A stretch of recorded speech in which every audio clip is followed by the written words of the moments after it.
Hello everyone, today we talk about the conceptual development of holy war during the first centuries of the Crusades, and also a bit afterwards, because this is really the point of today's video, is to give a bit more an in-depth perspective on how certain concepts and theories were developed. Here the concept of holy war is very transversal. Of course, you can talk both about Christians or Muslims. Today we will mostly talk about, in fact, the Crusades, Christian side of the story. That we will make towards the end some consideration on the jihad as well. But the point of this video is absolutely not dealing with, first of all, any kind of political or moralistic or whatever point, but really, expressing, trying to describe the development of these concepts throughout over time, trying to explain the reasons of it without falling onto like cliches, like at a certain point these concepts were kind of popped out without any form of background or just because we're triggered very simplistically by certain phenomena. It's a very deep topic, because the concept of holy war, sacred war, right war, religiously meant, so basically it's as if are very complex topics. This is a very difficult one, also in terms of semantics, of what it effectively corresponded to, and also who was developing them. And I must say, I'm no expert, telling the truth, about this part of history, but I really want to dip in it a little bit with you, because I believe it's very important, and it tells you a lot more than about religious stuff, chiefly about politics and society, right? And also in here, I made several videos about the Crusades at this point, and I think more or less you know how I deal with the topic in general. I mean, I'm not interested in any form of siding into this matter. But when you talk about these topics, like 90% of the people automatically assume that you are either from one side or the other. I personally, I really don't care, because even though I'm a medievalist, never got interested more than much in Crusades. Never, I find them fascinating as, obviously all history, but I never quite got interested into them thoroughly. So that's why I would like also to make up my mind a little bit, and yet try also to express certain concepts that in fact you don't hear around a lot. Because when you talk about these things, that even the concept of holy war, it immediately, when we talk about Crusades today in general, it's always either for a political reason or kind of ideological reason whatsoever. I mean, it can be about everything, like every side of the aisle that weaponizes terms and concepts, etc. Which obviously doesn't mean that this is also an ideological problem, right? Because it was at the time more than else. But sometimes it's more interesting to see, in fact, how such concepts were developed in terms of really, in order to understand these civilizations that developed them and why, right? Because these are not easy concepts. So I would like to quote a passage from Brundage, Medieval Canon Law and the Crusader, Madison 1969, page 29. So this is a quite a dated book, but at this point it doesn't say, it says something very interesting. I'm paraphrasing here because actually having translated in my own language, and it says, towards the end of the 11th century, Western Christianity had come to a new and important conception of war. That is the holy war, right? And despite being founded on the Augustinian notion of right war, essentially, the holy war went far beyond the positions that had been supported by Augustine. It was in fact believed that such type of war, the holy war, not only didn't offend God, but on the contrary, that it was actually that it pleased him. And those who supported it did not act only in a morally unacceptable way, but their fight for this sacred cause was considered like a virtuous action worthy of a special divine favor that was represented by the remission of sins granted by the papacy. Now, this quote is very meaningful because, first of all, it makes you understand that there is effectively a change in the 11th century. Today we will naturally stress the continuity that existed from the past, let's say, with concept of sacred right word, the bellum justum, right, and how this was enhanced in Western Christianity to support a certain prerogatives. And now we will see what they are, that do not emerge out of nothing, but they're substantially deeply tied, much more, I would say, than to the Holy Land and what was happening there. Also, what was happening in Western Christianity. Now, today we know these things. Obviously, it's not really anything strange, but sometimes we tend to, conceive the Crusade and what we know about it as a sort of, homogeneous or flattened,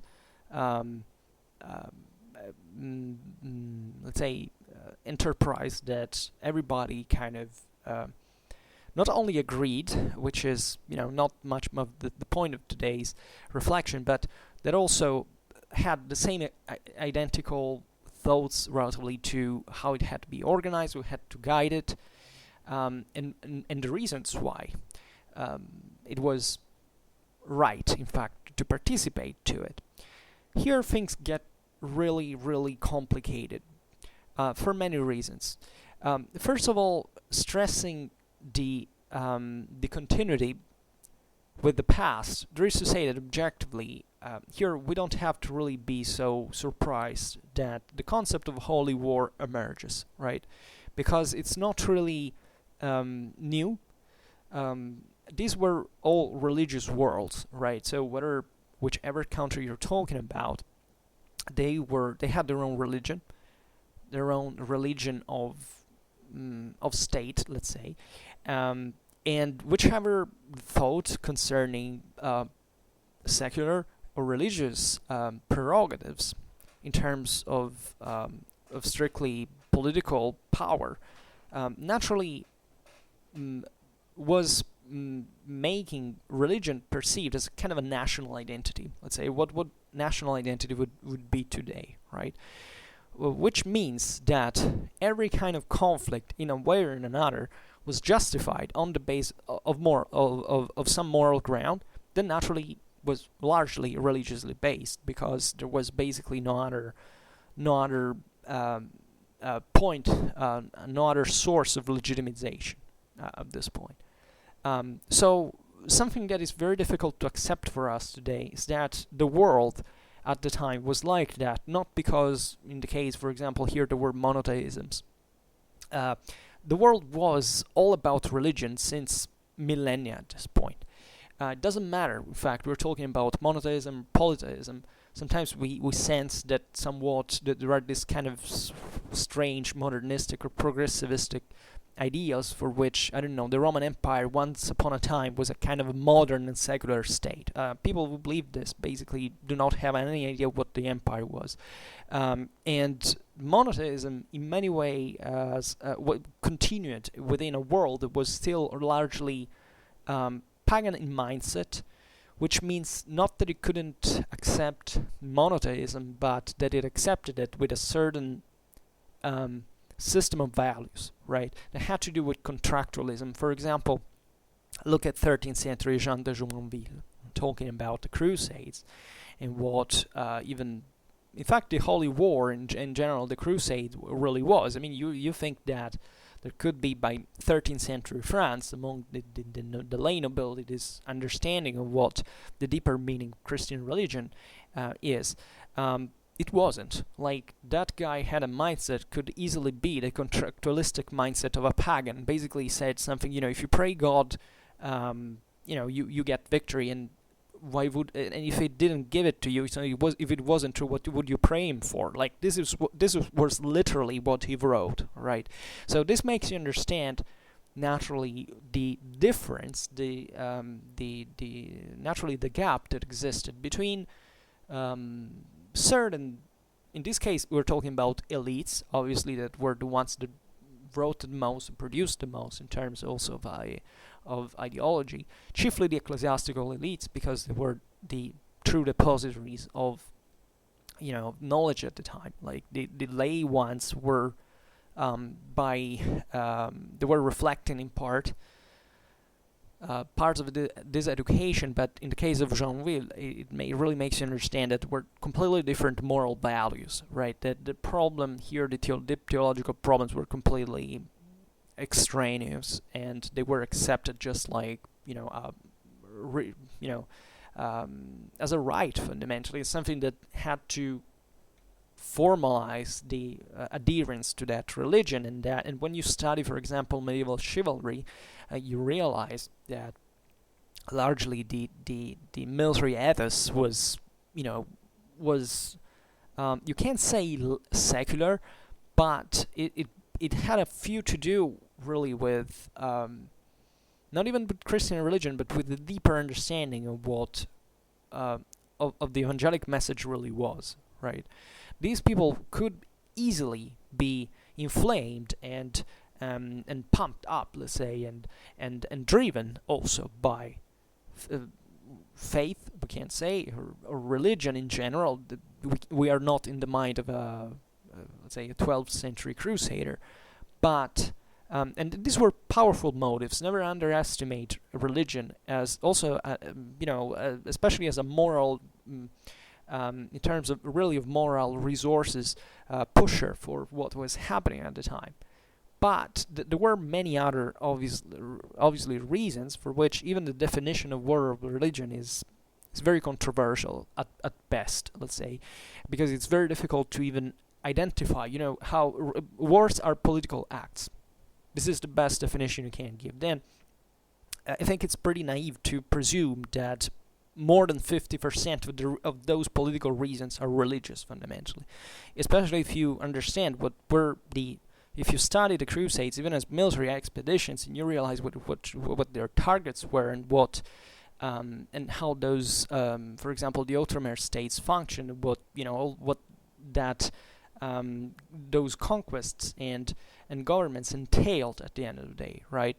So unfortunately, I would say in the West, but I think also everywhere else, because I really can't think of a different approach to these things, popularly speaking, we tend to extremize, and I think especially in certain countries, the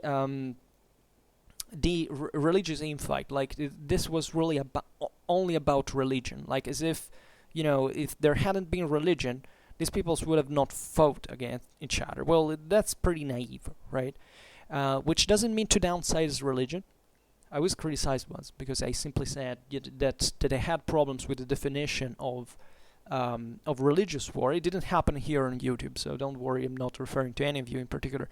But while, for example, I was explaining in that same video, like for more than 3/4 of an hour, all the religious motivations of the Crusades. So I'm evidently, I don't fit the stereotypical either, the polarized factionalization that normally exists around these topics.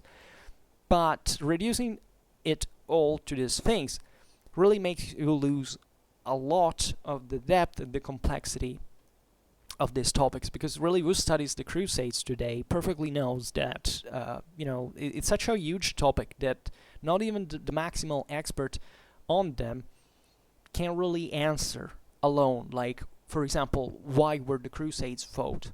Like, because we know all the factors that existed, and then they can pretty well evidently studied, but typologically speaking, because trying to blend them together and to say, okay, this is the right synthesis, this is how it really was, well, something you really can't do, simply because we're talking about worlds like the 11th to 12th, 13th century, that about which we really don't know much. I mean, we have to be honest about this.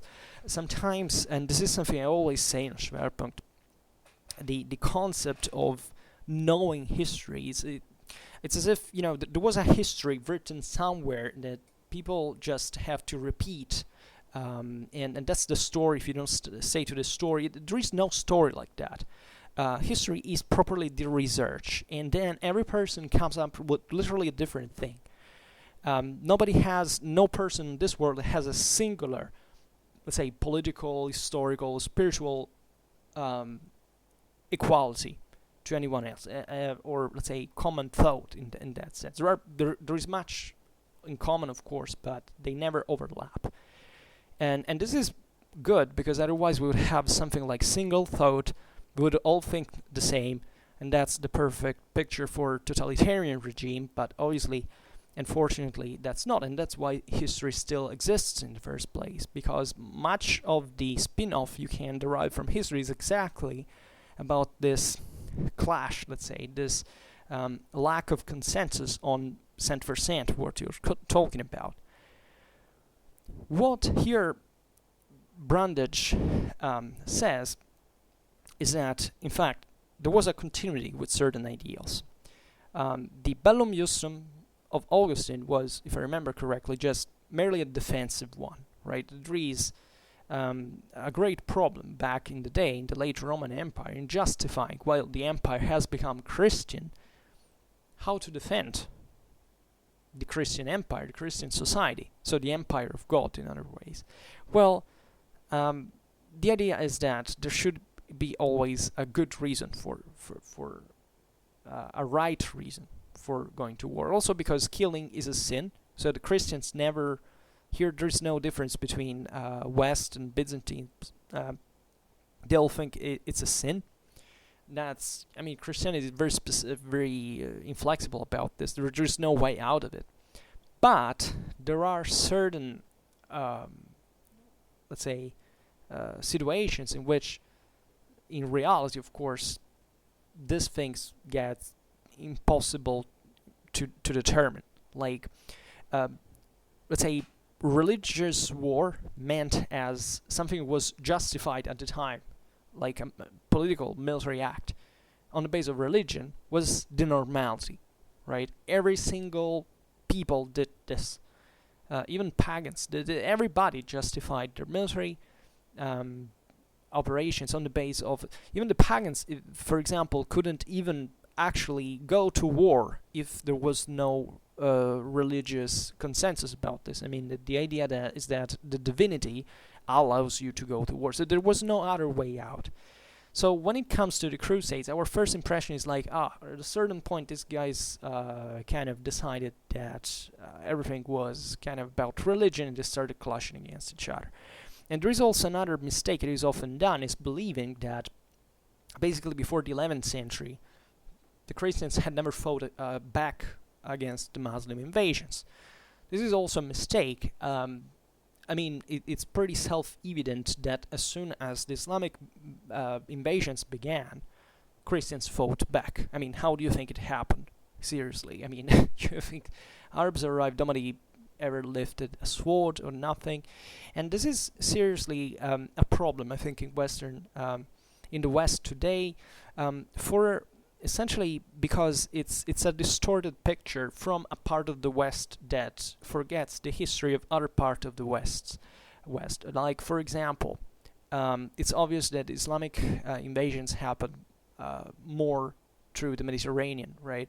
So normally what you read in history books, or when you go to school, etc., is the first big thing is that, first of all, the Byzantine side is never quite mentioned, like as if, nothing ever happened over there. There were battles that were dramatically important, much more than Poitiers, for example, like the siege of Constantinople in 717, for example, is a brilliant example. But even the Battle of Acroinos, that very few people know about, Poitiers was definitely very important. These are the three big ones, but in the meanwhile, you have the destruction of the Visigothic kingdom, for example, that passed through warfare, even if the Visigoths were, you know, they resisted, but it was a disaster fundamentally because also of political disagreements and divisions, as always, by the way.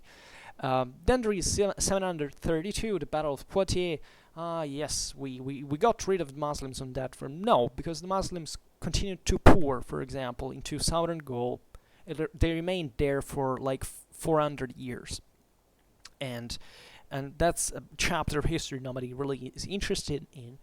But it is very interesting also because there was a freaking high deal of coexistence between Muslims and Christians in southern Gaul, because all those cities of Occitania preferred somewhat to have, you know, to neighbor with Muslims than having a king from the north controlling them, and they also made a freaking lot of money. There are also many other reasons that go beyond. For example, there is this broader relation, especially during the 10th century, between Ottonian Germany and Umayyad Spain.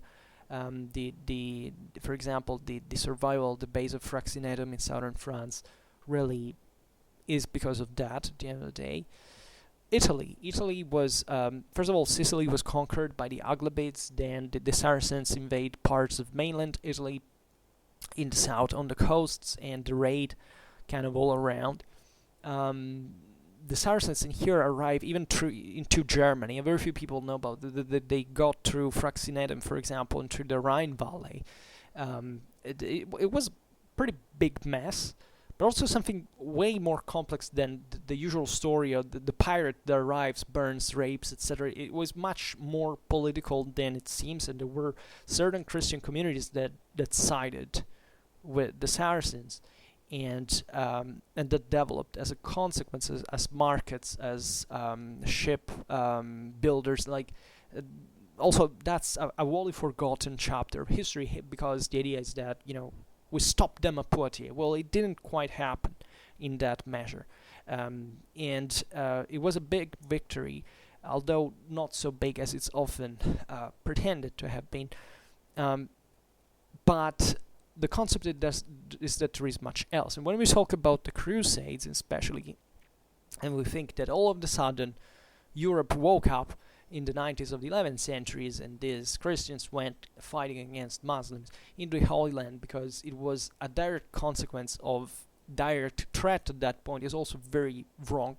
Just study, I mean, what the balance of powers was at the time.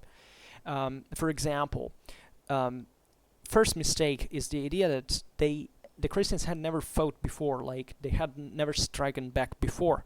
They did. The Reconquista is the proof of this. The Reconquista from the north of Spain brought, especially with the fragmentation of the Umayyad Caliphate, the creation of all the various taifas, turns the tides in the Iberian Peninsula. The Christians start getting the upper hand, and they start expanding over there. And the Reconquista is a very, very overlooked, especially in those years. I mean, at the beginning, I'd say during the 11th century. Is very overlooked as a ground of development of the Crusader ideology, because it was already going on. Like the first, if I'm not wrong, the first plenary indulgence for participating to this wars against the infidels was like in 1071. We will see now why that was going on, who was sanctioning that, because here there is a massive change in world history that happens in Rome, exactly in these decades, that changes history forever at the root. The Gregorian reforms are one of basically, literally one of the most single important things that ever happened in human history ever, and also in here nobody seems to give a damn about this. Crusader ideology was being developed seriously, and even in contexts of Christians versus Christians. The first things start being developed, for example, in southern Italy, when the Pope is threatened by the Normans, that at this time, by the way, are Christians, because those who were in southern Italy weren't Vikings anymore. They were people from northern France, essentially. not even necessarily of Danish descent or whatever, because that's also what you're told. Norman is a synecdoche, could be either even Brittonic or Flemish, or could be everyone in Frankish largely. Contractors that incidentally were in southern Italy because they escorted the pilgrims to the Holy Land, where that albeit Muslim held was accessible to pilgrims. Definitely with these military escorts, but that similarly were increasingly better developed, and that also favored eventually the organization of Crusade, and probably was one of the seriously overlooked reasons why even the Crusade, especially the first Crusade, succeeded, in my opinion, because that was a logistical miracle, and the proof also pretty seriously developed Western capability of deploying certain armies in such distant scenarios, etc. In Italy, the local powers had fought against the Saracens for a long time. Like the first coalitions directed against the Saracens, you can find, for example, the Battle of the Garigliano River. It was this Saracen base just south of Rome, from which the Saracens launched raids even into the Apennine, etc.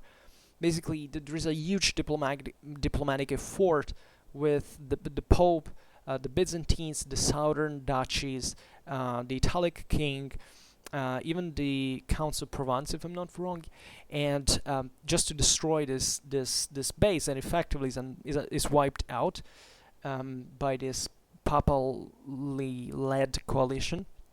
It was a pretty big deal, and we're talking about like almost 200 years before the first Crusade.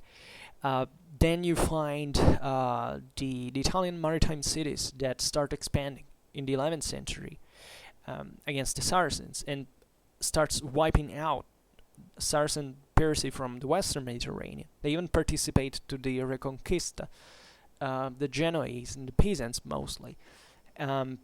Also in here, it's war but trade at the same time. Like, it's not a continuous state of war, and the concept, it was like only Christians versus Muslims, that doesn't hold on the base of like elementary alliances, how they were at the time, because they allied constantly one each other. There were certain principalities that were Christian principalities were allied with the Muslims. Like they had a lot to earn from that, and also in here the thing is way more complicated, because especially in the Western Mediterranean, especially after the collapse of the Umayyad Caliphate, there is there is not really a real center of Saracen power, right? Many people say, well, Crusades were triggered by the fact that at Manzikert the Byzantines were defeated. Was it really the thing? I think this is not really the thing. This is one of the things you hear repeated over and over again, like saying, oh, well, this is why that really happened, The Byzantines got defeated, point end of the story, the Western arrived just to help the Byzantines. It wasn't quite like that. First of all, the Byzantines never quite asked for what happened, because they considered the Crusades like an abomination, like they couldn't conceive it. What the Byzantines wanted was more Western mercenaries that they already largely employed in the Near East, and that really already floated all around. I don't think there is a pretty in case of Manzikert, we definitely know it was full of Westerners already in the Byzantine army. And that's a trend that is set for obvious reasons, because the European continent was in expansion, and these guys went wherever there was war going around. It is literally everywhere. So the idea of finding people who fight all around the world, like the known world at the time, was perfectly normal, right? The myth that the Middle Ages was a kind of a, where nobody knew what happened like 10 miles away. Well, of course, if you were a peasant, maybe. If you were a knight, definitely not. Already at this time, especially, things are much more developed than we can see. The problem is we can't see them, because sources are the ones that they are. So what's the point with Manzikert, really? The point of Manzikert is that this happens at the beginning of the 70s. Crusades start in 1095, 96 eventually, and the first one ends. The Baron expedition ends with the sack of Jerusalem in 1099. So it's almost 30 years later to Manzikert, right? You say, well, it's not such a year. Yeah, okay, but it wasn't directed actually to stem at that point any concrete threat. Why? Because the Seljuks were fragmented. Like, by the time of the First Crusades, the Seljuks didn't act. The Seljuks had never fully controlled even these outskirts where they managed to expand.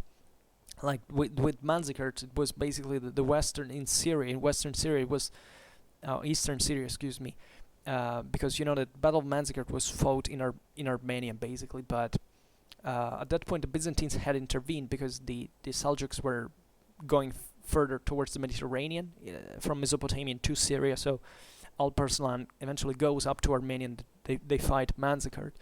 But that was like literally the westernmost place they ever gotten, and they obviously had enormous difficulties to even conquer it, because they hadn't even conquered it basically.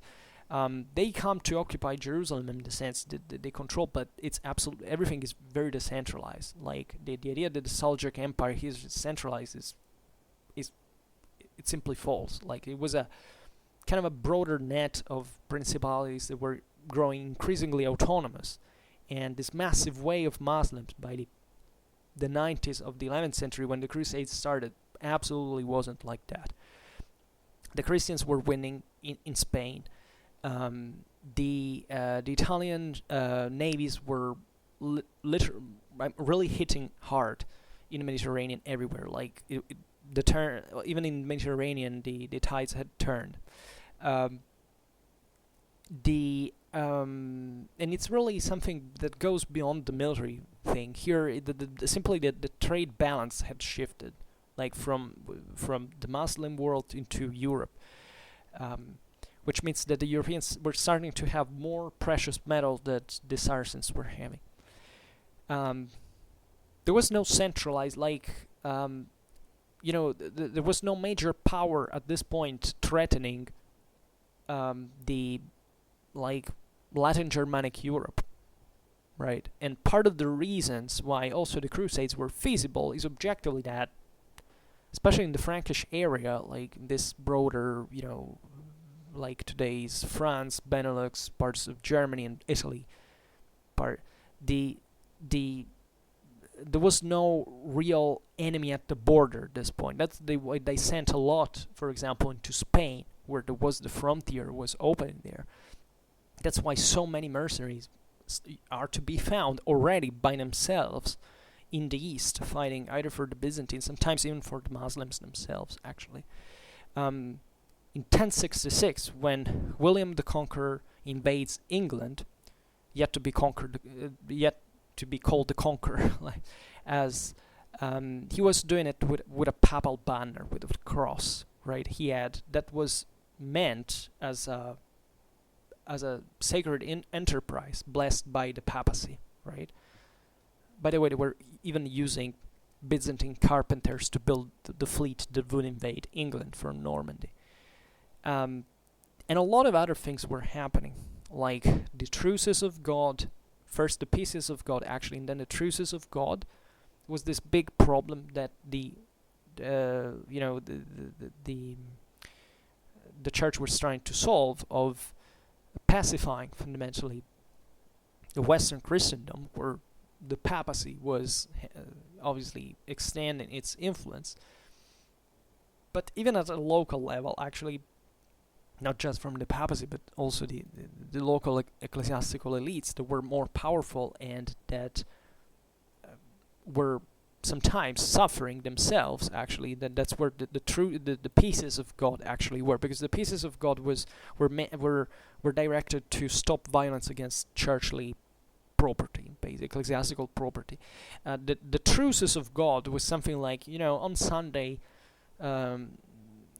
let's depose arms, let's stop the usual fighting that happens, between laymen, and let's say that this day is sacred so that nobody should kill and preferably no other Christian, as it was happening all the other days. And it's something that really you find throughout all the Christian Middle Ages, this fact that the local authorities were trying to put an end to infighting, right? This idea that these guys were, the new military elite was all about war, and they fought for reasons that by the elites, naturally, by the church were demonized, but if you, that you actually study why they were happening, they had a sense, right? Especially when the Christendom is so politically fragmented. I mean, there's no other way around. Like with the crop rate of the time, there's no much other way to improve, waiting for surplus to grow. Like that, it's much better to invest into warfare, because that's a business that makes you earn a lot of money, right? More, at least. It's risky, but it's a gamble. But sometimes it's the only option I have, because literally everyone is doing the same thing at this point. The Muslim world is not very different, by the way. And that's why I was saying there is not the idea of a compact Islamic world that at the time of the Crusade is pressing. That is over.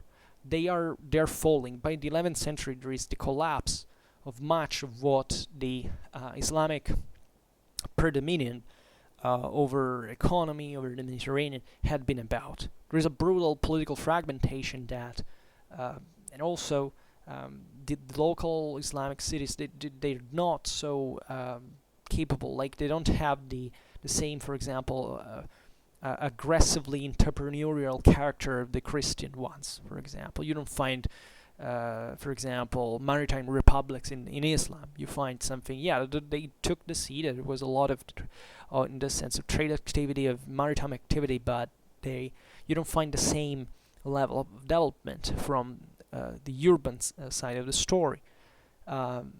These ways of Turks now are kind of bogged down, they're fragmented, they infight. In fact, the history of the Crusade is basically the history of these Ottoman states in the Near East that constantly fight, of course, against the Muslims, but often ally with certain Muslim principates. They hire Muslim units, and sometimes it's Christians who serve other Muslim powers. So it's really to pretend that this started because there was an immediate threat to the situation is wrong. Also because at this point, if you really want to stress the power of Christendom, you have to accept that this was happening objectively for reasons that went well beyond what the international situation was. Like the roots of European economical and demographic revival are very, very deep. They start in the 10th century.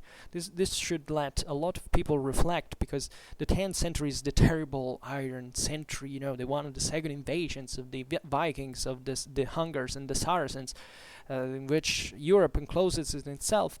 We are discovering that economy was keeping to grow. How well, it was still a mess, but if there are certain preconditions and objectively you can dispose of certain resources, you keep expanding, right? The Ottonian Empire is reborn in the 10th century. Many, even the French, the Western Frankish crown, it emerges from the end of the 10th century as a newly, its core around the Ile-de-France, and eventually to expand. There is a lot of systematization. Even the same Gregorian reform has a lot to do with this broader reorganization of the church and its reformation that had started to develop within this frame that had set during Ottonian times, during the Ottonian Empire, that, albeit in a decentralized fashion, controlled what was happening more or less, at least in Germany and in Italy. So what happens in the 11th century, what truly, in my opinion, starts changing the concept of religious war, right? The idea that every Christian has to fight only for something that is worth doing it, and there is no other justification but a religious one, just for Islam. There is the same exact way. Starts transitioning into something that is not merely defensive. It's not merely just formally, let's wait to be in the condition for making the right war, but let's try to wage it ourselves. And they emerge into a conception of war that goes beyond. That it basically meant not only we fight in the name of Christianity, but basically God is with us in the measure in which we fight for a holy cause that goes beyond this, the concept of who attack first, what was the defensive offensive, right? The Crusades are eminently offensive, and they can be interpreted as definitely a reaction to Islamic invasions. There is nothing wrong about that. But always bear in mind that they weren't born out of a moment in which that was the highest threat. The highest threat had been the 7th century, the 8th century, in fact the 9th century, even the 10th century. What's the point of the story? Is it like saying therefore they should have not done it? No, absolutely. I don't say they should have done it, they shouldn't have done it. And just making you reflect on certain aspects of the story that now we'll try to explain, that redimension the concept that this was a kind of a polarized clash between two civilizations that were divided by religions, right? Because telling the truth, by the way, Christian understanding of what the Muslims were was pretty poor, right? And vice versa by a lot of degrees, right? During the 11th century, Islam is definitely a cultural superpower, and there are much more evolved centers than in Christianity, but I don't think, because I don't know much about it, frankly, but I must say that probably also the Muslims didn't quite understand what was the thing. You would be surprised to know that already by the 14th century, the Christians didn't quite understand what is a Muslim, right? The concept of infidel is much more, it's much more functional, telling the truth, because it tells you basically that this guy is some sort of different believer, because many of them, as a medieval Christian, you wouldn't think that there was anything beyond your own religion. That's the point. And what I was saying is, by the 14th century, even the greatest poet of the world Middle Ages, that is Dante, writes that basically Muhammad was a schismatic Christian bishop. Like, that was the understood. Basically was an heretic.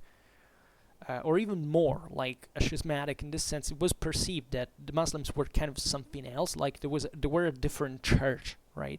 So they had gotten it right, but what Islam really was also was pretty strange. So a point that I would like to make is that much of what we know about the Crusades is much posterior to the 11th century. Most of it is the 13th century, and it's in a completely different ideology than what it was in the 11th, right? In the 11th there is this big change. Holy war matures as an ideological concept. Here, a Bronze Age is perfectly fine. There is a new way of conceiving warfare. The point is, holy warfare. Where did it come from? Like, where we're starting to develop now? Well, as I was saying before, it's the Reformed Papacy, in my opinion, the key of interpretation. That's in absolute the single most important thing that would have existed. If the Reforming Papacy had not existed, Crusades would have not existed. I mean, there would have probably been other kind of religious wars meant. Like, when I speak about religious wars, I always talk about the perspective of those people, right? As they were conceived as, this armed pilgrimage, something that had to be done in the name of God. But there wouldn't have been the Crusades. What the point is what are the Crusades at this point? You know that even the term crusade appears for the first time in the 13th century. So 2 centuries afterwards that the Crusades had started, had been launched, at least the Crusades that we mean as Crusades. And that we too drastically, too sharply distinguish from what was happening, like even in the previous decades, right? So that the change had occurred, but it had occurred over time. So let's take some example. Plenary indulgence. So it's basically the redemption, and our commutative is, originally speaking, let's start from here. Plenary indulgence was understood like a redemption and a sort of mutation of the punishments that substituted the fastings and other atonement that entailed, for example, self-infliction of pain and all this stuff. And there had been the indulgence already granted in, I think it was 1064 by Alexander II in Spain, to those who had taken arms against the Moors, as it were called, the Muslims in that context. What happens in 1095 with Urban II is that such a pilgrimage, such a journey, had to avail known as airy penitence, right? So, as you understand already from here, you can't say that the concept of holy war was invented now. It had already been there. In the previous centuries, as we've seen, already at the time of the Saracen incursions, the papacy had promised spiritual favors to those warriors that had taken its defense, right? This, as I said before, didn't happen just against the Muslims. It happened sometimes even within the same Christians. The same, of course, for example, if they were opposed to the papacy, were demonized, saying, these are like the Normans in southern Italy, say these are like impious, kind of heretics. Now I invented, but you can imagine that the accusations were pretty standard in here. As long as by protecting the church, of course, you were doing something instead increasingly acceptable. So this is actually a big problem in ideologically speaking with Christianity, because not because as we will see, of course, it will become accepted, but it hadn't been so explicit at the time.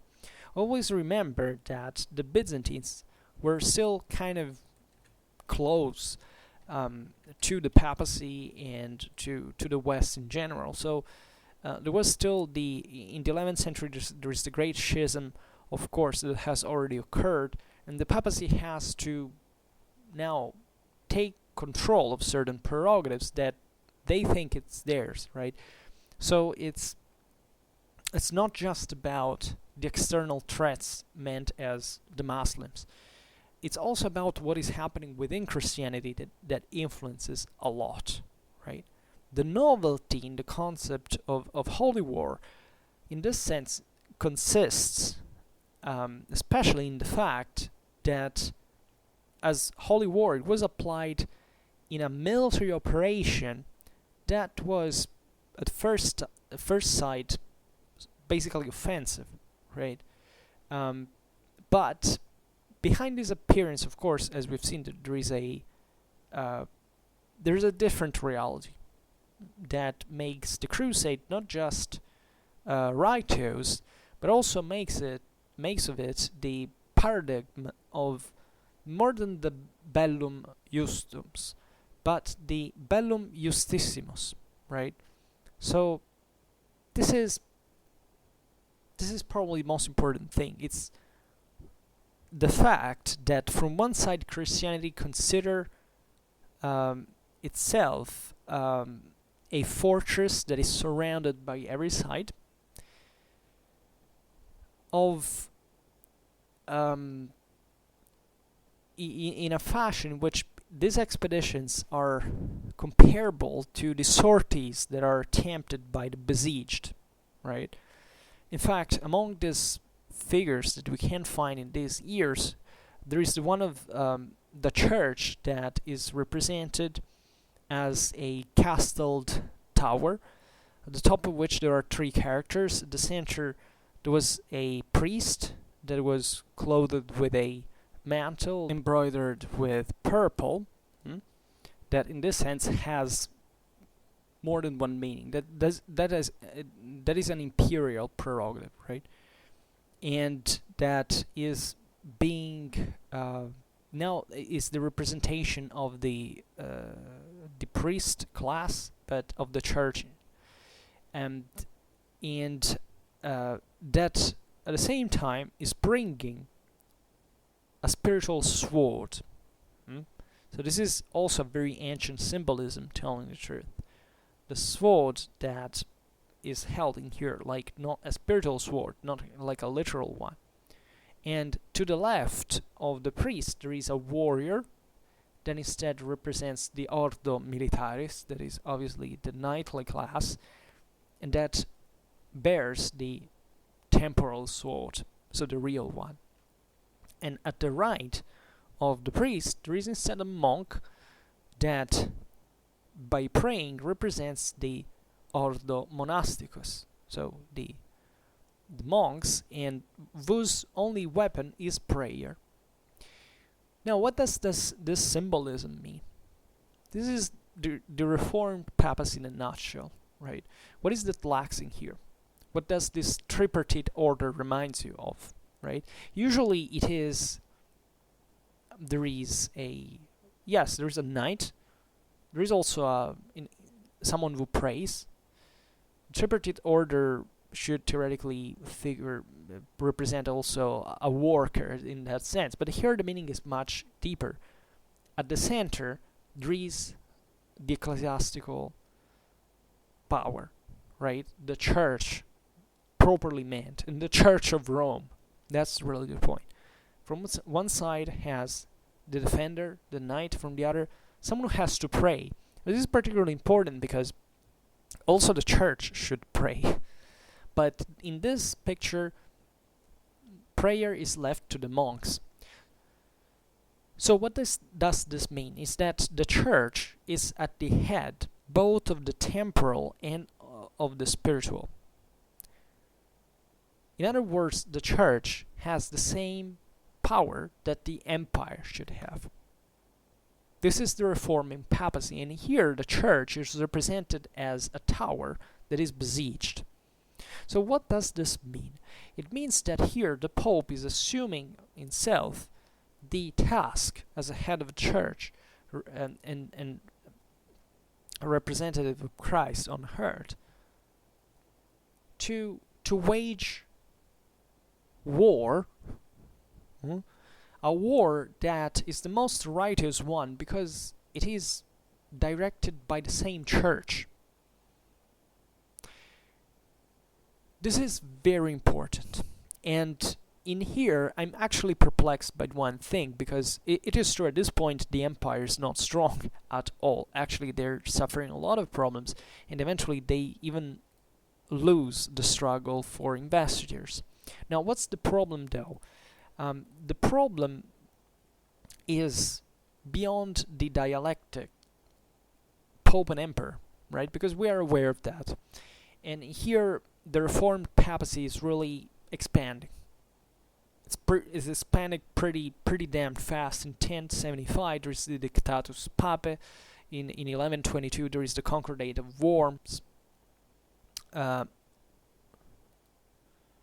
So it's a moment of great clash between these two powers, these two ideal powers.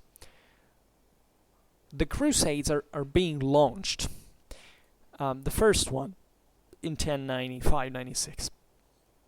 So what's the deal in here is that the church is advocating now the imperial prerogative to bear arms. You may think the crusade is essentially a way to say, okay, well, no, it was all about, the fact that Christianity was really surrounded, it was under pressure, as we've seen wasn't under pressure. If anything, at this point they're on the offensive, and they're doing fine because they do have suffered invasions, and now they're striking back, and they have interest, and they feel legitimized to expand. Just think of what it means, even at this point, given all the resources that are starting being available in Europe, what it means to have a free ground for expanding, for directing your own military force. It's very important. It's a land of opportunity in many ways. It's the idea that you can basically kill at this point, so wage war finally without basically any restriction of sort, or almost, because we will see also here that not everybody agreed with this new concept of holy war, even within the Christian world at the same time, the same medieval times. But it's an extremely powerful tool for the papacy to assert his own authority over the empire. This is the real deal. Because who decides that this is the bellum justus, really? Is it the emperor? Is it the church? Here it's the real struggle. Who decides when a war is legitimate or not? The popes were struggling to say, okay, it's not the emperor. It's not the emperor, because the emperor should guide here. The spiritual should follow the spiritual guidance of the church that decides what war is right and which one is not, right?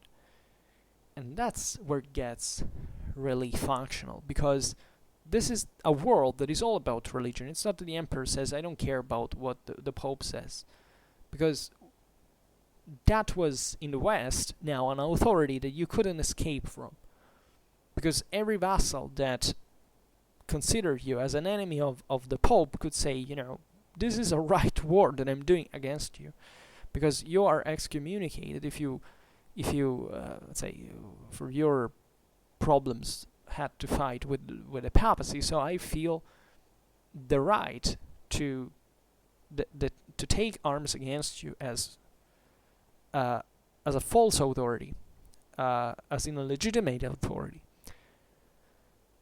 The real problem with us, though, is that we have effectively a lot of this about this ideological evolution. Like, if you, for example, I think that the Brundtle's quote is very correct, because in fact in the papal letters at this time you can observe really this development of a new conception of holy war, starting especially from Leo the Ninth, and its anti-Norman League, and then eventually with Alexander II that we mentioned before, for Spain, and Gregory VII and Victor III, and here we already passed through other military campaigns that have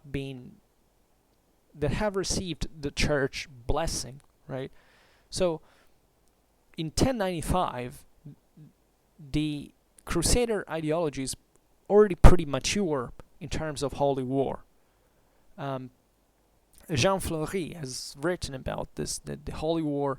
It's a fairly specialistic book, and it goes pretty much in detail with documentary analysis, but it's also very interesting to read. And you can see this evolution that is really what in Rome had been formulated in order to reassert a more direct control on these wars that were happening all over Christianity. Like, this were going on all the time. So what a better option even for those who waged these wars to obtain papal approval. I mean, this is really how the papacy at this point starts getting so much power, because they could really legitimize the political military action of whoever decided to back the church in turn. That's a bit like how the papacy, in fact, without being nor a kingdom nor an empire, managed to grow so extremely powerful at this time. And this is the same way, actually, how kingdoms and empires within Christianity, the empire, let's say better, were still standing. Because if it hadn't been for this other this options that they offered in terms of legitimization as public authority, nobody would have cared about them. There would have been simply, every noble doing whatever the hell he liked. Instead, it wasn't quite like that, because they still needed, in turn, someone who could legitimize, comfort their action. So, I don't know how we can reflect on this.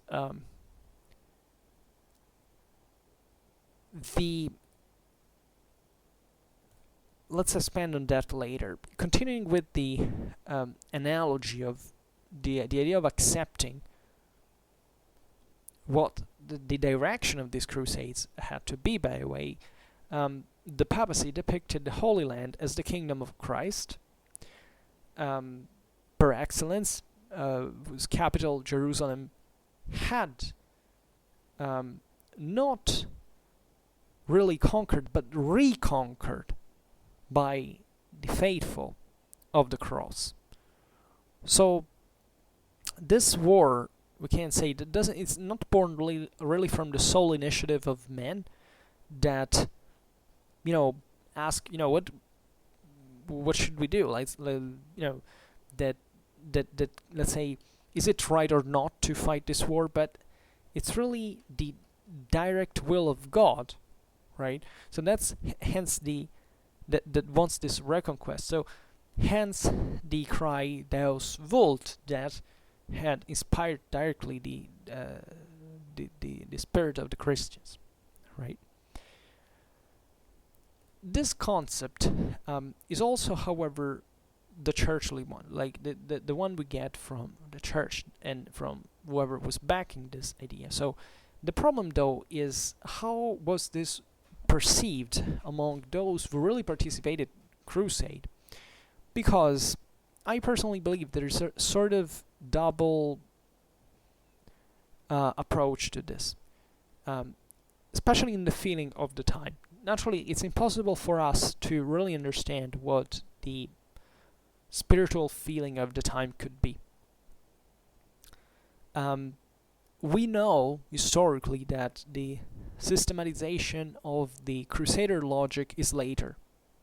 It's something that is typical of a later period. Like in the 11th century, there was not this real systematization of logic, right? Things took place because there was some more evident, let's say, need to form a common to perform a common action, and to give answers to concrete problems. The church had started from this, even in terms of sheer pacification of Christianity. Like it was a real problem to pacify Christianity. So the church has this positive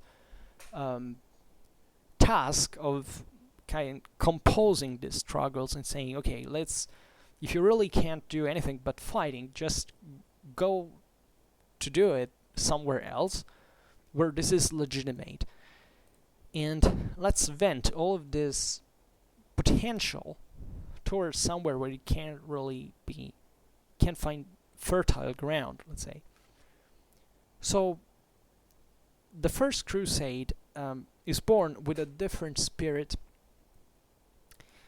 from the other ones that are already part of an institutional process.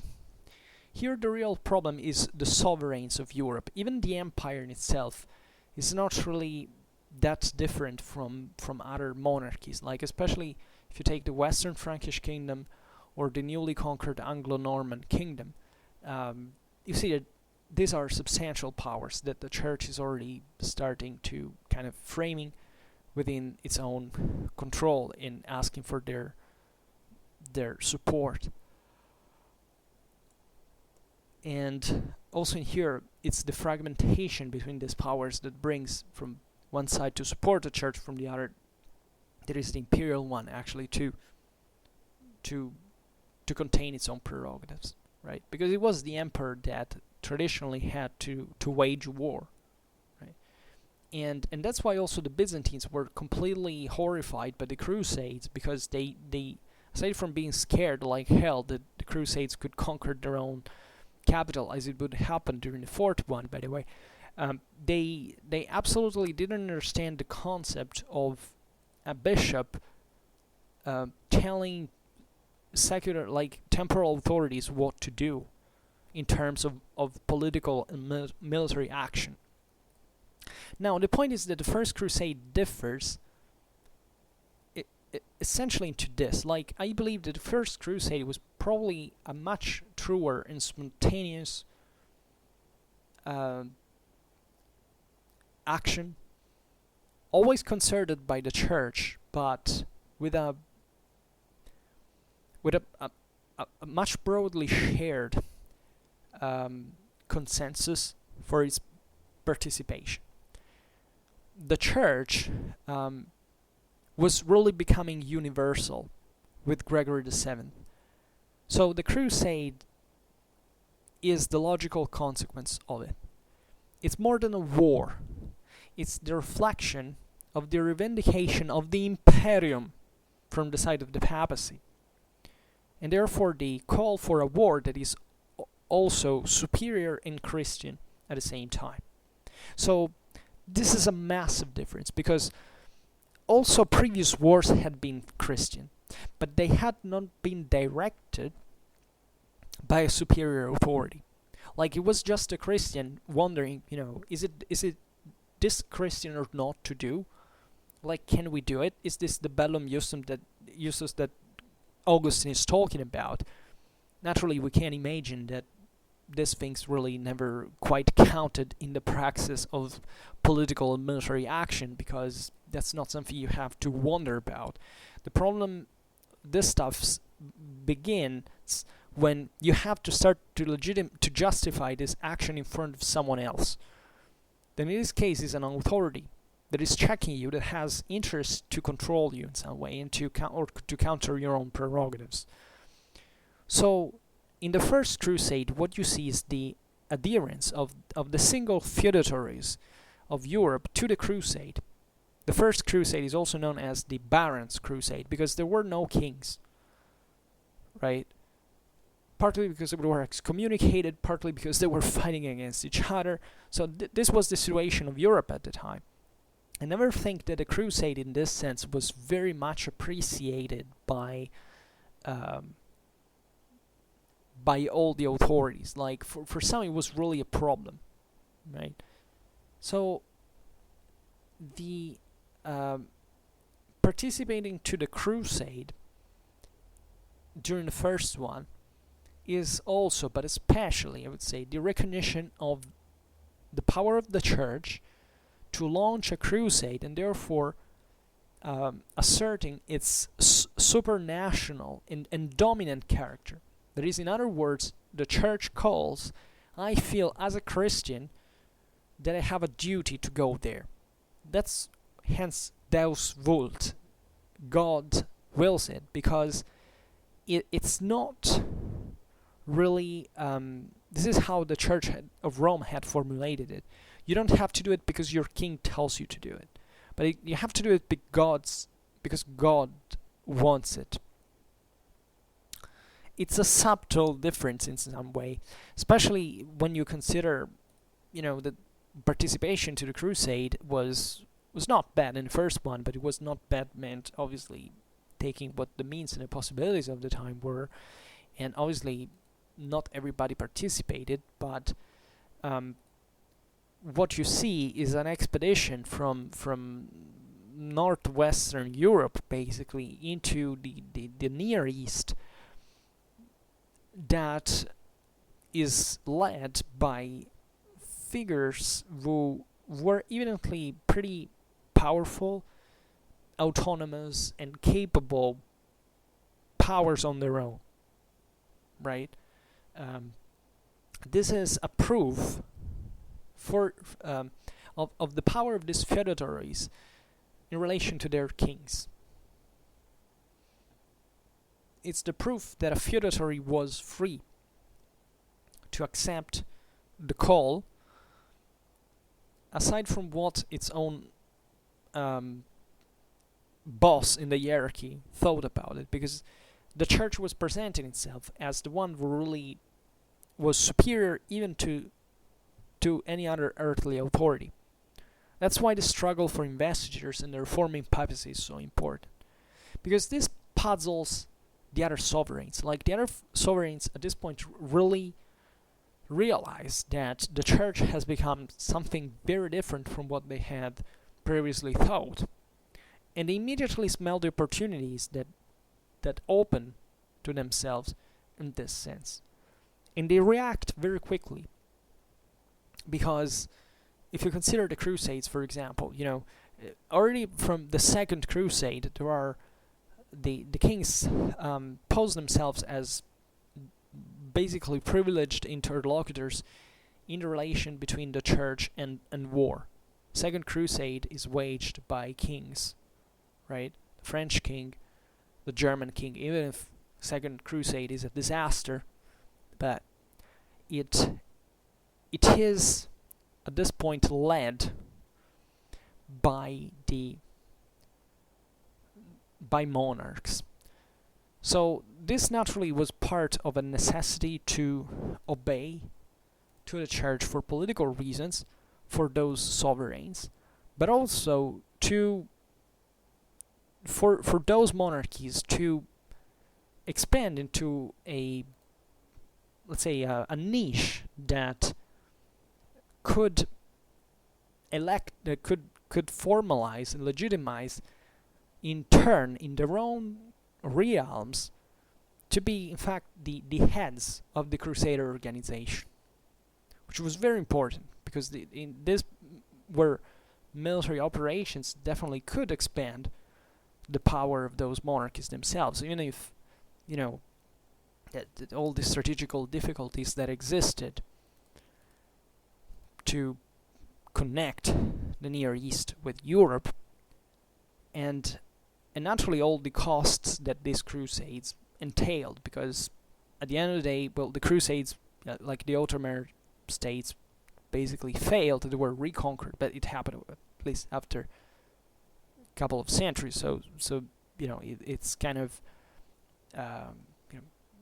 forgivable. Also, given that many people think that the Ottoman states were kind of doomed since the beginning. I personally don't think it, especially I think the Kingdom of Jerusalem had a huge strategical potential. It was kind of wasted. If you look at the geography of it, it had pretty damn good opportunities.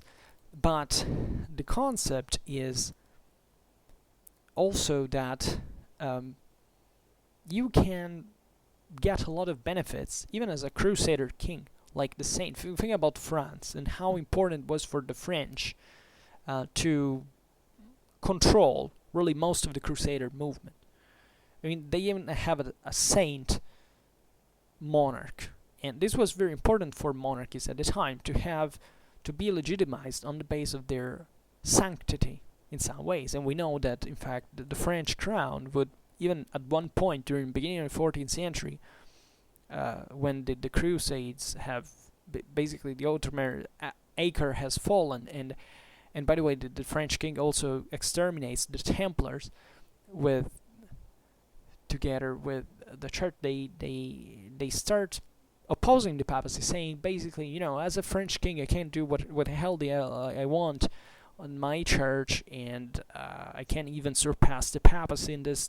France has this most interesting development that at that point makes you understand, was it still exploiting this same prerogatives? Like, who is that decides what has to be done? That's the empire had collapsed, so now France felt itself to kind of be able to collect that legacy, also in terms of the struggle for the control over the investitures and the imperium broadly meant. Right? And this thing of the imperium is particularly important because really the medieval Christians are pretty damn concerned about who holds the authority to wage war. It's the same Roman Empire, basically. The imperium literally meant, that's what the empire means. The empire is not a space, a place. The empire is the faculty, the capability of waging war by divine sanction. Because this existed also in paganism in the same identical way, right? So there are many changes. There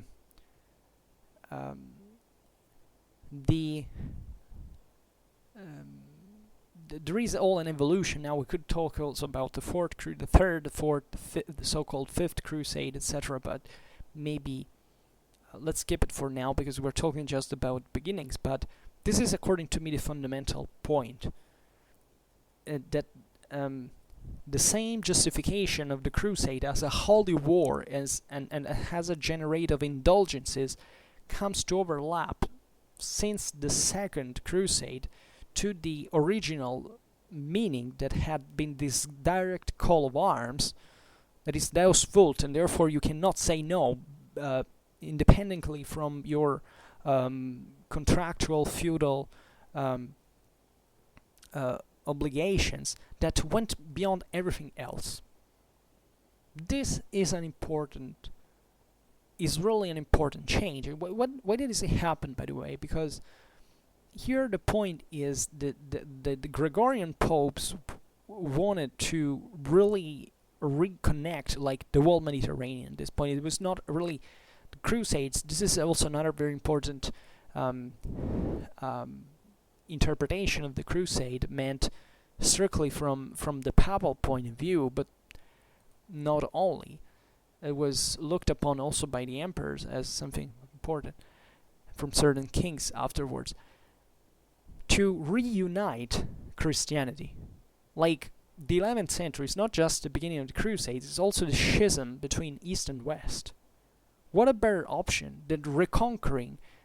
Let's leave it. You don't understand how the Muslim problem here is relatively secondary in the whole picture. What really matters in here is if you reconquer Jerusalem, and you have been the Pope at basically doing it indirectly by launching your own divisions, let's say, to conquer that, you can reunite the Christian world.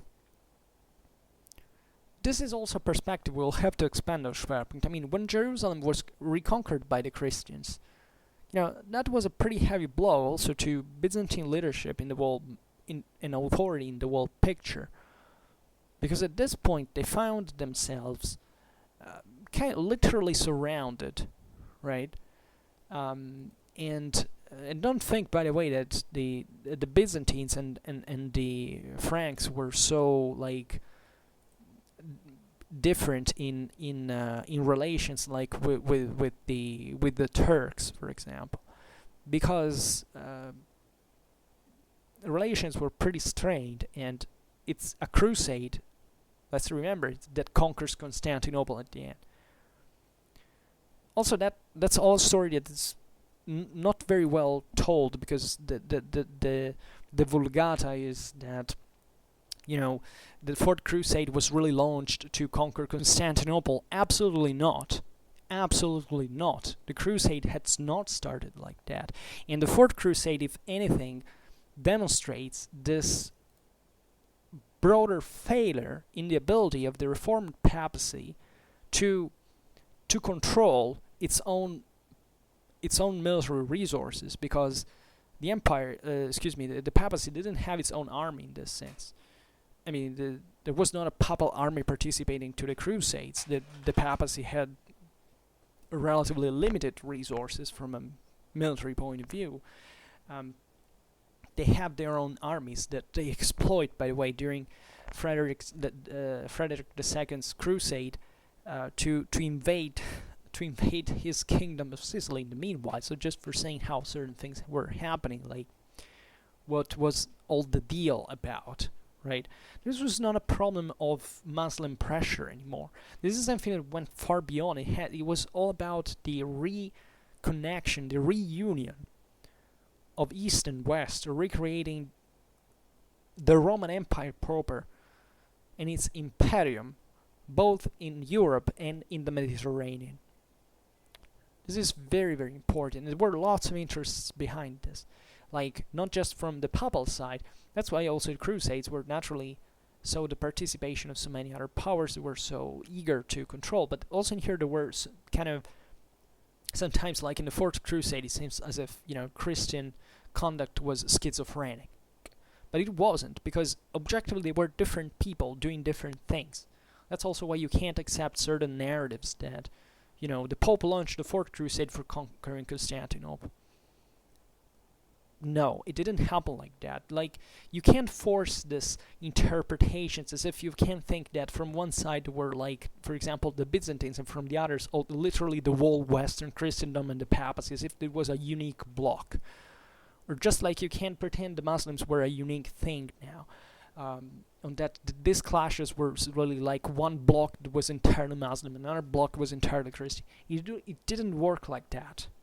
There were way other reasons for this, that they naturally gravitated on these religious grounds because they could really provide the base for the justification of this, and never think that that law in here is just anecdotal. Like you say, well, I determined this legally, so I can't. Law was everything at this point. The concept of imperium was one of the most hotly debated and important throughout all these centuries, especially during the struggles for investitures, but also beyond. Quite never-handed, by the way, because but so this major. So that's why the First Crusade is really crucial, because it's the true. First of all, it's a massive success. Like, if you really think about it, aside from the logistical side of the story, that how did this guys, it really reveals to you so much how the West was already way more advanced, is commonly thought, how they managed. You think that Godfrey of Bouillon knew something about Syria or Palestine? These guys mounted an expedition from Belgium throughout all Europe. They managed to arrive in the Near East and to conquer, like, one after another, the major cities of the Syrian and the Lebanese and Palestinian coastline. Like, this was a big thing, and it was an enormous success, and that's also why the Crusader ideology derives so much from this moment. But that's the same time the moment in which it breaks. It would be interesting to analyze also the kind of the aftershock of the First Crusade on the various on the various monarchs in Europe that had not participated in saying, here we have lost something. We have lost a big opportunity that immediately they try to recover. So, and that's where we get with the concept of holy war in a much more concrete fashion, because the Christian holy war from the Second Crusade onwards becomes not the Roman papal universal direction. It becomes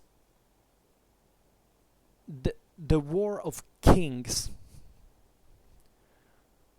Something that, in my opinion, at least I have this opinion now, but I'm still exploring the thing, that has a deeply different spirit from the original crusade, the very first crusade, where you fought for God aside from the feudal ties. You understand, politically speaking, for Europe, what this has meant. There's a lot to deepen in here, in my opinion. And why did this happen? Well, it happened also for another reason. That aside from the fact that the Western... there is one major point, for example, when for example, when Jerusalem is conquered, the papal legates immediately want to take over the government. Godfrey of Bouillon says no, and they manage to overthrow them, and they create a kingdom that at that point is a real kingdom, is really independent, right? Like others were filiations of other feudal powers, like for example the Principality of Antioch was basically just a part of the Norman kingdom of Sicily, like the Bohemond of Taranto was an Hauteville, so it was a piece of the Normans of Sicily. The others were smaller, but the kingdom of Jerusalem at that point becomes something that starts playing also its own foreign policy, it has its own guidance, etc. And kings in Europe at that point can have an independent, a non-mediated contact between, with these Crusader states now, that can go beyond the papacy, right? That's why the Second Crusade, the Third Crusade become a monarchic business. Also, the French, when they conquer Occitania and they build finally their own port on the Mediterranean, Aigues-Mortes, they start launching their crusades basically by themselves. Like the papacy was backing them, because at that point it was really a matter of still countering the German Empire, but it becomes literally one king.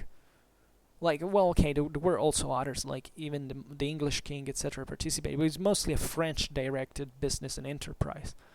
Like these big grand strategies, for example, of invading Egypt in order to reconquer Jerusalem that has already fallen after the Battle of Hattin. So this great plan of recomposition, of reconstruction, of recomposition of the Mediterranean dream, that is an imperial dream, like the Angevins at this point are doing literally that. Charles of Anjou, that drives a crusade against Manfred of Hohenstaufen in Sicily, is launching a crusade basically against an heretic by papal definition, but his plan is to take Sicily, to take Constantinople, just like the Siculo-Normans and the Hohenstaufen as well had tried to do, reconnecting East and West. At this point, really the Muslims have a relative importance. They evidently are the enemy, because the Crusader ideology has now kind of framed them. Now we will see it in this in this aspect, this figure, but it's way more than that. It's at this point controlling all the trade routes between East and West. It's about controlling literally the most advanced regions of the globe at this point, and being able now to take over even the papacy, controlling the papacy in order to sanction their own their own accomplishments. The real problem at this point, how did we arrive to this? Well, it's obvious that when the Crusaders arrived already in Syria, the papal dream to control the armies of Europe to build a new Christian empire collapsed. Simply, the Pope could not control them. Right? This is the main limit of the papacy at this point. They have reached an enormous spiritual and moral power. They reached the peak towards the end of the 12th, beginning of the 13th century, by the way, but they don't have an actual control on these elements anymore. Europe can really do now something that could not be, like, had never been seen for quite a long time. But the idea of making it part of a great papal empire is impossible. right? The spiritual weapons in the papacy are very strong, but not so strong to contain the ones of the world continent. But it's still what the first crusade had been conceptually, and how the call to the world Christianity, to that war that has changed forever the concept of religious war. It had gone beyond. Here you don't have to fight anymore because you're under direct threat. Here you can fight because God calls you for it. And eventually there's this intermediate of the monarchy that puts itself in the middle and starts directing this thing, but obviously they lose at the same time their universal authority in the process. And the empire, as you know, never recovers. But also besides the Crusades, of course. So,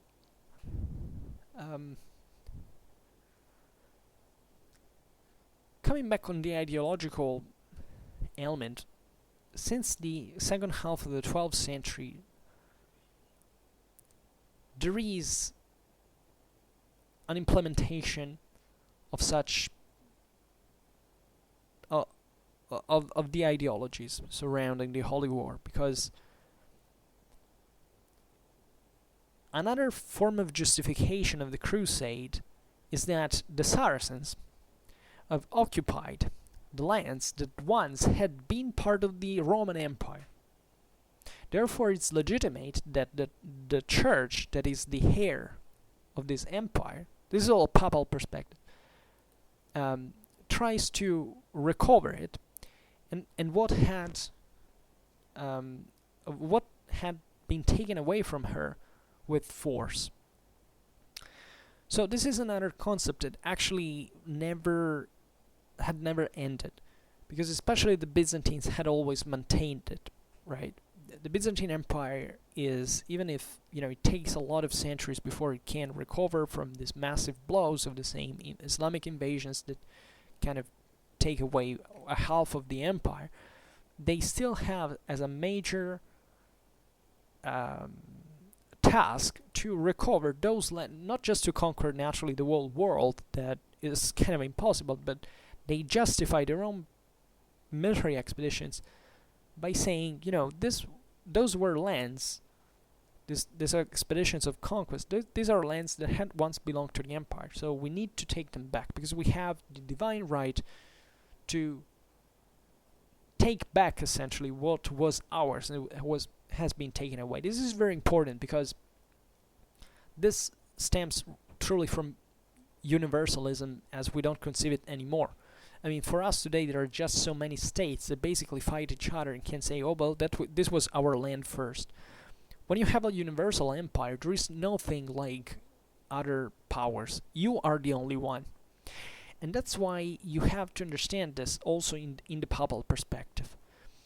In the West, in Western Europe, I mean, the thing gets much more controversial by a certain sense and complicates the story, because as we've seen, West that really rules the West. I mean, theoretically there is an empire, of course, but it doesn't quite work. There are other monarchs that are as powerful, if not more powerful than the empire, especially from a certain point onwards. There's the papacy that hasn't quite, has reached this huge moral prestige, but doesn't quite have the capabilities, as we have seen, to take back with its own means factually these lands. So the Pope can send armies, but they're not literally their own armies. They are fighting under the cross.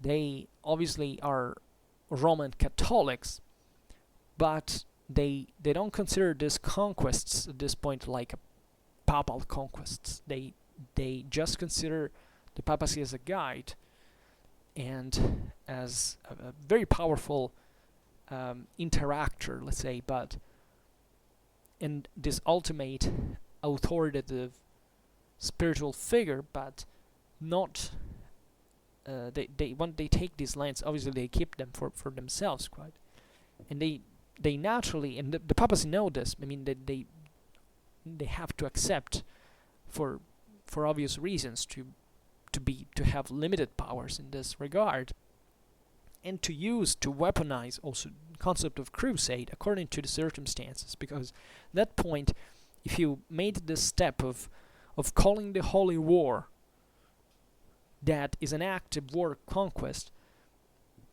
you can use it against anyone as long as they are a threat to Christianity. And this is valid also, therefore, for heretics, for other powers that fight against the church, that automatically become heretics because there is no other way at that point. But also the thing starts becoming a bit more, nominal in meanings than what it was for real, because also the papacy starts evidently having its own favorites, like there's this normal siding with the Kingdom of France, and there is a let's say, I wouldn't say a secularization of these concepts, but the crusade lives on mostly as a let's say as an act of justification, rather than corresponding to a broader concert of power directed from Rome.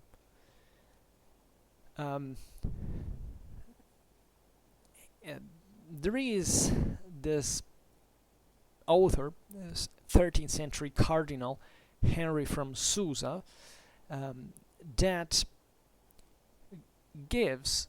So the 13th century is the great century of theoretical systematization. There is Thomas Aquinas, scholastics, etc. So Henry from Susa calls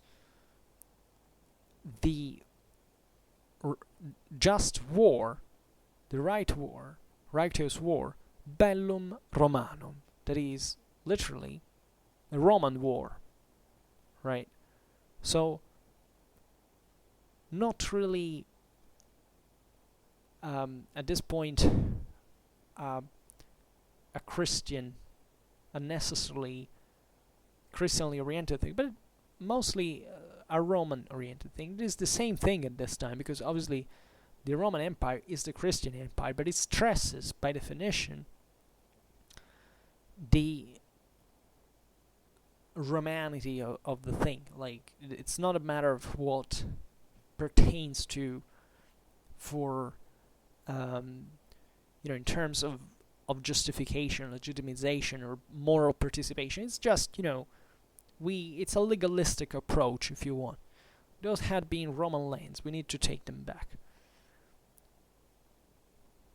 The Christians also have the duty at this point to castigate the people of Islam, because it's qualified at this point like a summa culpabilis nation, which basically means the most culpable and guilty, say better, people that had basically triggered all this mess in perspective. So these are expressions in the 13th century of a world that is already idealizing the Crusades, because the Crusades are ending. And they're ending badly for the Christians, because the Muslims are taking everything back. So the Crusade starts, in a certain sense, to atrophize itself, right? It starts becoming a much more regulated, vehiculated, and formalized affair in the simple praxis of exercise, right? At this point, everybody knew that what the Crusades had been, what the whole clash had been about, and yet this whole thing is fading.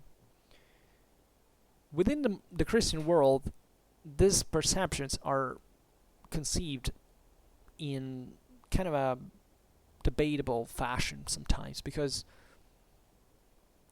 even certain Christians started saying that the wars against the infidels were fundamentally debatable. Some explicitated them, some basically implied it. And we find even many canonists and theologians, right? For example, Guccio admits that the Saracens possessed certain rights over or in the lands that they occupied. The same papal prerogative to launch the crusade that objectively remains a papal affair, then towards the late Middle Ages it will be mostly also, there will be an intervention of the empire in some fashion, like for other reasons that now but still the direction remains in the hand of the papacy. But it's obvious that with the Ottoman advance, the Central European theater is most interested in this sense, so there is a bit of a reconnection, even a federal perspective in the in the conception of the Crusades, in how has to guide them, for example, because that was also the big thing. Who does guide the crusade? Where do they find the money, right? Launching a crusade in the 11th century was definitely much easier by certain standards, because there was a direct call to many people who already performed that kind of mercenary lifestyle. By the 15th century, you need really a lot of, like, a very big logistical effort. It has to be coordinated with many powers at once. It's not easy. Like, it was easy before. It's not easy even now. But it's still a more limited and especially a more precise, a more surgical operation. And they fail largely, as we know as well. So the problem of the monopoly, the papal monopoly over the crusade, is also the one of saying, it's not just to exalt the St. Peter's successor. It's also about, let's be sure about who can launch a crusade, because many canonists and theologians said, okay, well, it's papal faculty to launch the crusade, but the reason is you don't want any other temporal power to have the faculty to declare war. And especially a holy war, right? Who can? Like, if everybody had started doing it, it would have been a pretty big mess. So there was a general consensus that the crusade was still kind of a papal affair. And after all, there was no other way to probably to assume this prerogative from any other secular power at that point. There is also this other idea that the crusade has to be limited to the conquest of Jerusalem, and not to interest other parts of the empire that are occupied by Islam. This is the first time also I've thought of this perspective, because it seems to me that, in fact, crusades are really narrowed down to reconquering Jerusalem. If you take even during the modern era, sometimes, it was about crushing the Ottoman Empire, conquering Constantinople. That's why, for example, what the Christians after Lepanto would like to do. But the ultimate goal is reconquering Jerusalem, right? And it's an obvious religious task, but it has probably also a lot to say of let's not really accept other crusades that are launched theoretically like everywhere, because this had been done. Like by the 11th century, this was much freer. It was much more universal. You realize how towards the lower Middle Ages the Crusade is narrowed down. In the previous centuries, there was Spain, there was the Baltic theater, besides Near East.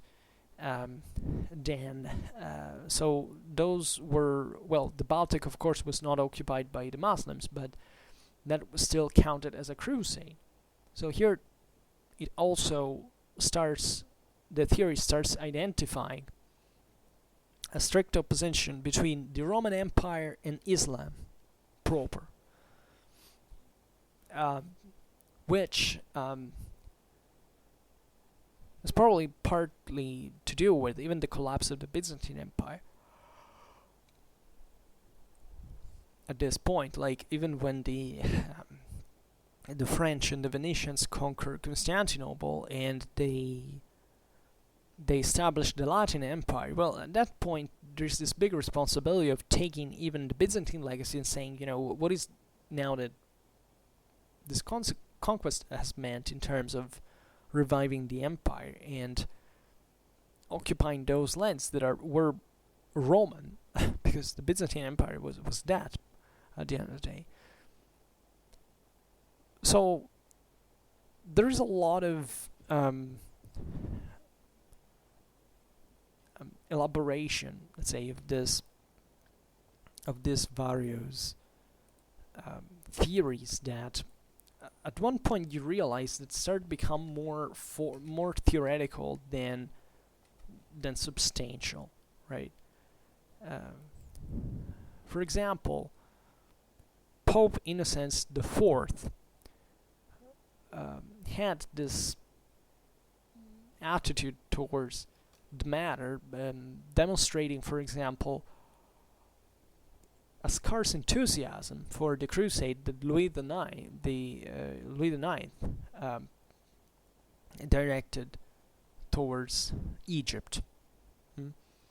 Same writer that was basically the greatest canonist of the Middle Ages, denies to the Christians the right to make war to the Saracens as infidels, or even to convert them. This is very important, reflected when you think about, for example, the war of religion. I mean, the war of religion really has to do with the idea of that, for example, also it's a matter of faith, really, and you're fighting against someone who has a different faith. Here it seems that it was not the point, according to these authors. These people didn't even care that the Saracens were infidels, as they called them. There is also a very blurred idea of what the matter really is. Also, nobody cares about converting these people. Like, it's not that it doesn't matter, because here we have to even think on how these people were perceived, and as I was saying at the beginning of the video, how really a medieval Christian would think the world to be like. I mean, it's simply not normal that there is someone out there who doesn't think it like you, but at the same time, you know that it's always been like that, and there have always been these people at this point out there. And the problem is not converting them. The problem is getting back the holy places. Point. End of the story. Also because, obviously, these holy places have remained accessible to the various religious groups. Even when Jerusalem falls into the hands of the Muslims, Christians, even nobility, I mean, big people go there. They can go there. So that's not the point.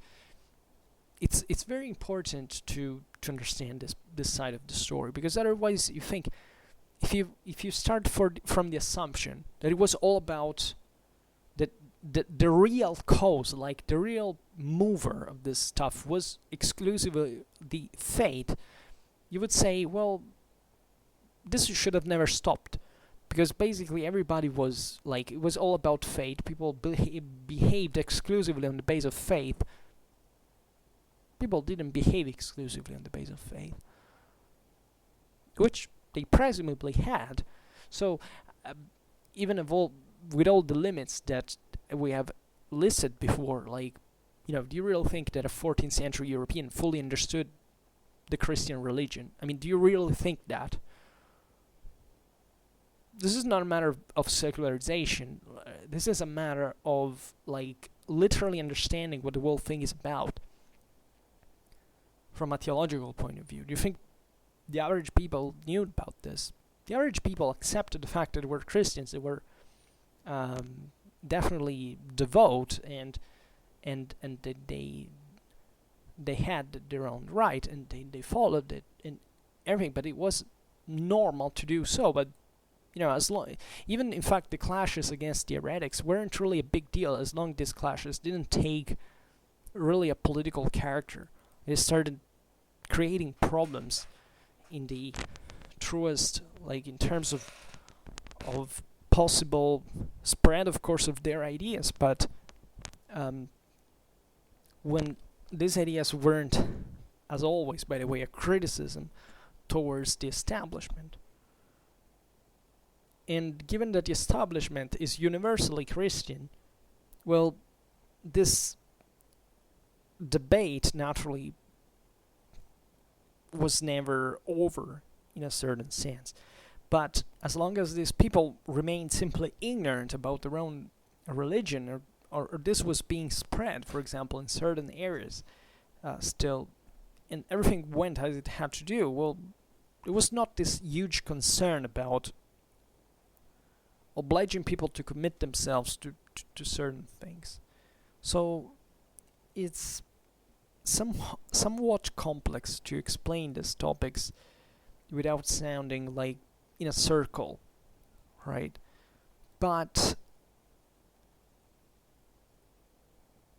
I think it's important to frame it in a way that doesn't unbalance the actual reasons behind these behaviors. For example, the same Innocent IV than Henry of Susa that we mentioned were much more favorably disposed to approve war against the heretics, because the heretics have abandoned the truth faith with every condition of cause, and therefore they represent with their preaching an immense danger for the souls. So that's the real problem. At this point, you understand that the external threat here is basically non-existent. Right? We have to reconquer Jerusalem, yes, but do we care to make war to the Saracens just because they're infidels? Or just because we want to convert them? These were the greatest Christian canonists in the world. It was the papacy, the Pope himself. They didn't care. We're in the 13th century, where the Crusader ideology is being now fully formalized, right? Where we start, in fact, even reading the term crusade in the first place. And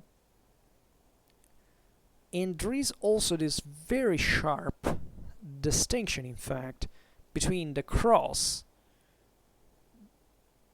beyond the sea and before the sea. Crux trans marina and crux cis marina. What does this mean?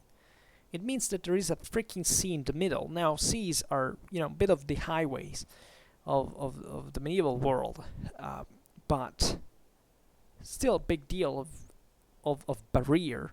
Like, when the Christians lose the Holy Land, what do? There's all a big debate about this, but essentially they decide it's mostly about diplomacy than sword. And why? If you were to interpret this with the same logic of the original Crusade, you would say, well, now these Christians have striken back the after centuries of defensive. Now the Muslims have reconquered the thing, so it's as if, well, yes, the things had kind of rebalanced each other, but it shouldn't be over because the Holy Land is still in the hands of the Muslims. So what do the Christians do? Well, Christians recur mostly to diplomacy. Like they start talking with the Mongols so that they can defeat the Muslims on their own. They even try to convert them, but they understand fundamentally that the thing is over because nobody has interest anymore to launch the crusade, or at least there is always this theory that the crusade has to be launched and people will go there. We have seen it, many sovereigns, many people still going to pilgrimage in the Holy Land. But what, where's all this push for the crusade at that point? I mean, people will really think it was all about this righteous fury that had to be delivered just exclusively for religious reasons. Like, the same two religions remained for centuries, and they still remain just right now. Okay, now we're secularized and modernized largely, but it's always remained so. Where's that battle? Where's the struggle? Seriously.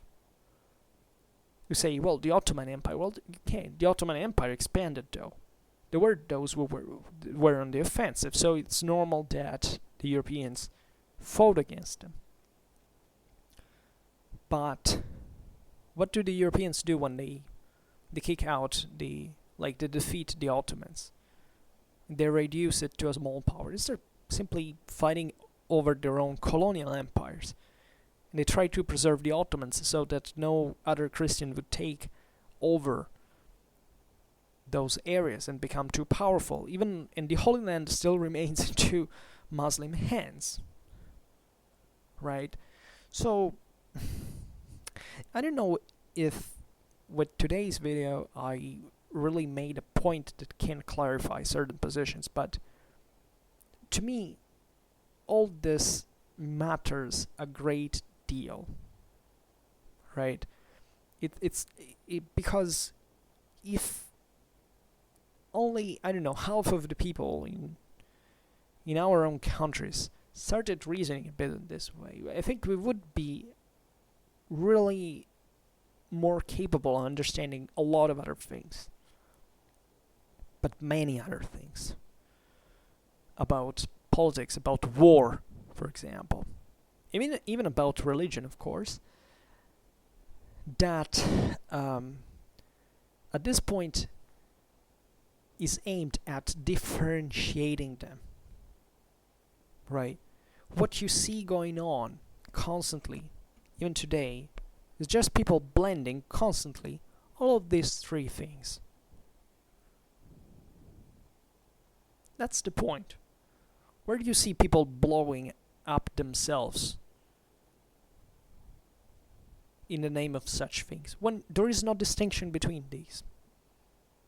That's the real deal. And this is not to say that it's about only one of the three. That's really the problem. That's seriously the problem, in my opinion. Because as long as you mix the three, you will get people who blow themselves up and kill others. As long as you distinguish the three of them, you have an orderly world where people know what politics is, what war is, and what religion is. Now you'll say, well, you can't fully ever distinguish them. But you can. Maybe you can separate them. Maybe, well, yes, you can. Maybe you can't separate them. But you can't separate them a big deal. There's a great difference between separating them by 99%, because I don't know anyone who literally believes that politics and religion are perfectly overlapping, not even in the most extreme cases. Like, there is always a component of secularization, even if it's minimal, but it's there. But it makes a big deal difference where you can detach it by up to a 20%, right? But here, I think these are the three most important things you can learn from this video. First of all, the pre-existence of so-called religious war before the Crusades. That, like, if you don't know this, you can't even claim to know medieval history, in my opinion. Second, the the importance of the reforming papacy at the base, not just of the theory of the Holy War, but also of the Crusade. And it's the strict difference that exists between the First Crusade as a general call of all Christianity under papal guidance, and the framing of the Crusades eventually on kind of other institutional paths of monarchical direction in the following centuries. Third,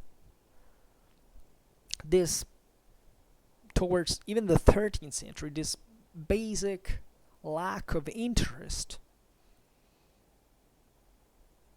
towards the same point of the Crusade. Right.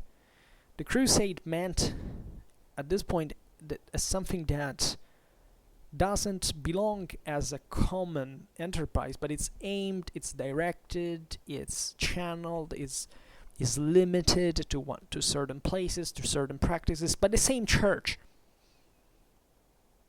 So something has really changed and much. And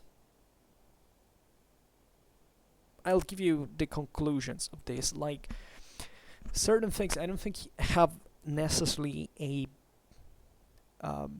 you can say well, point, end of the story, right? There are certain things that are just left here to reflect on, and nothing else. So I mean, nothing else, maybe not. Maybe someone can legitimately develop the new whole historiographical branch from these considerations that naturally current historiography has already covered abundantly. I'm just reflecting on them as a mirror. But I believe a worthy advice is, don't let these topics being treated differently by the world we live in. Like, don't care about how ideologized these debates are. Like, ideologically, let's say better. Most people, arguably, debate about these topics. But just try always to analyze them from sources, from actual,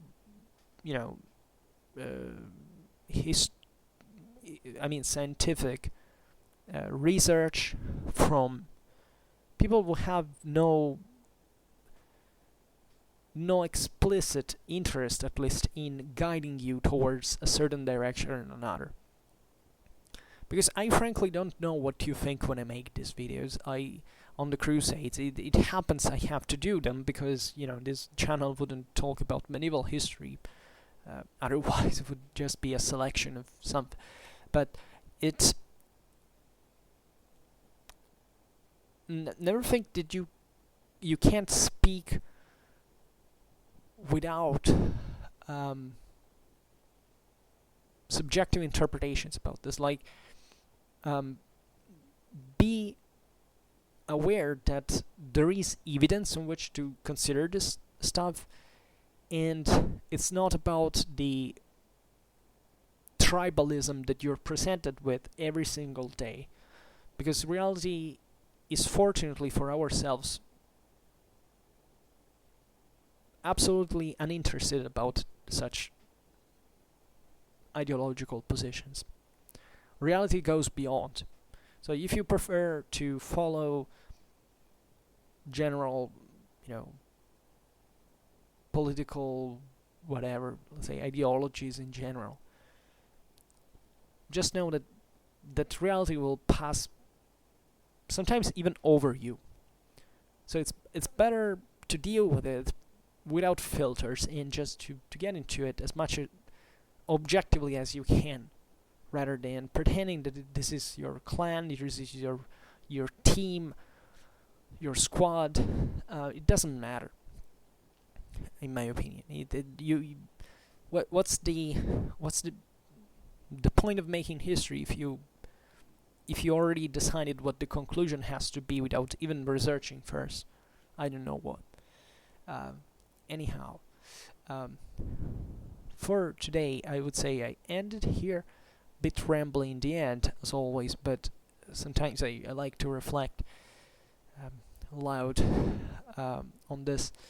Just hope that you enjoyed this video, and if you did, please share it, otherwise leave a like or subscribe to my channel if you're interested in my upcoming contents. And for now, I thank you heartily for listening to me. I wish you a nice time and see you next time. Bye.